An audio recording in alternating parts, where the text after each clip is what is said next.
Кешіріммен босатып жіберу. Лео Бабота. Бәрімізді де ренжіткен кездер болды.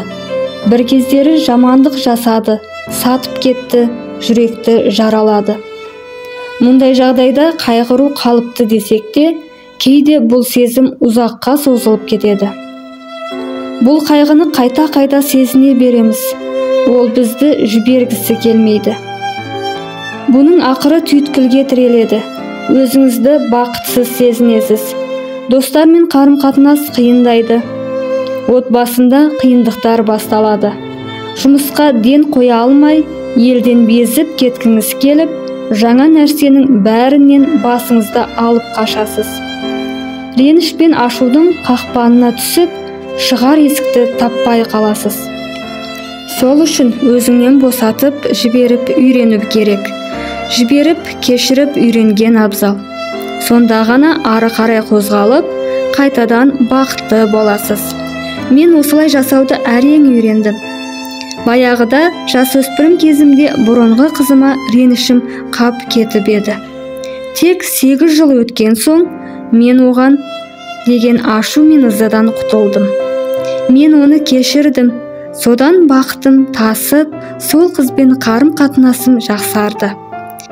Кешірім өміріңізді өзгертеді. Кешірім өткенді өшіріп, бәрін ұмыту емес.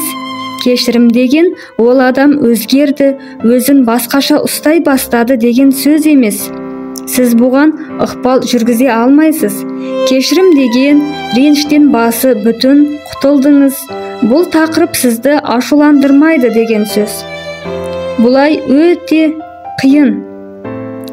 Өткен өмірдегі реніш қайта есіңізге түсе берсе, қайғы мен уайым жан дүниеңізді мекендеп алса, сізден кеткісі келмесе, ары қарай оқыңыз. Бәлкім бұл көмектесіп қалар. Бұл жағдайды еркіне жіберуге шешім қабылдаңыз. Бұны 1 секундта, 1 күнде жасай алмассыз. Біраз уақыт кетеді. Ең бастысы, осы уайымның бәрі бекер екенін түсіну. Болған нәрсеге тіреліп қала бермеңіз. Немқұрайлыққа бой алдырыңыз. Барлық дұрыс-бұрысын таразылаңыз. Не жамандық өтті? Осы адаммен қарым-қатынасқа қалай әсер етті? Басқа адамдармен қарым-қатынасты бүлдірді ме?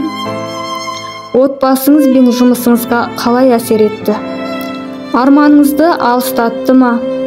Сізді бақытсыз етті ме?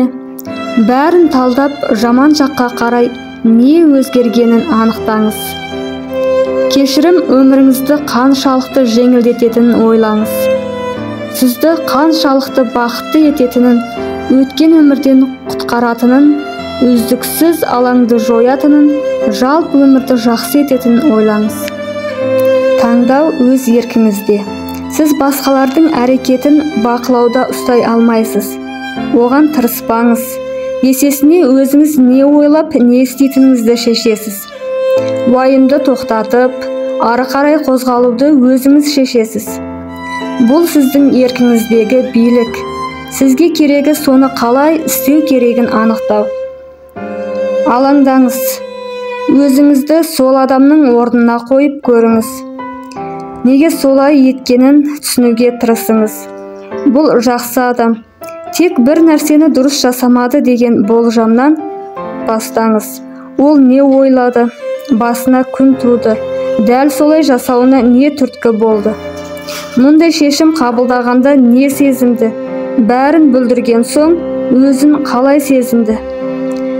Қазір жан дүниесінде не болып жатыр? Ол бәрін дұрыс жасады деп ақтамаңыз. Оның неге солай еткенін түсінуге тырысыңыз. Кінәнің жартысы сізге де тиесілі екенін түсініңіз. Болған жағдайға сіз қаншалықты жауаптысыз, соны түсінуге тырысыңыз. Сол жағдайды болдырмас үшін не істедіңіз? Келешекте сондай жағдайды болдырмас үшін қандай әрекет жасадыңыз? Бүкіл кінәні өзіңізге арттыңыз деген сөз емес. Мақсат ол адамнан бүкіл жауапкершілікті алып тастау емес, тек сізде күнәсіз періште еместігіңізді естен шығармаңыз. Сол жағдайдың толыққанды мүшесі болғаныңызды ұмытпаңыз. Осы шаққа көңіл бөліңіз. Сізді уайымдатқан нәрсе өткен шақта қалды. Ол енді жоқ. Сіздің өмірді бүлдіріп тұрған нәрсе сіздің басыңыздағы ой. Шынайы өмірге қайта оралыңыз.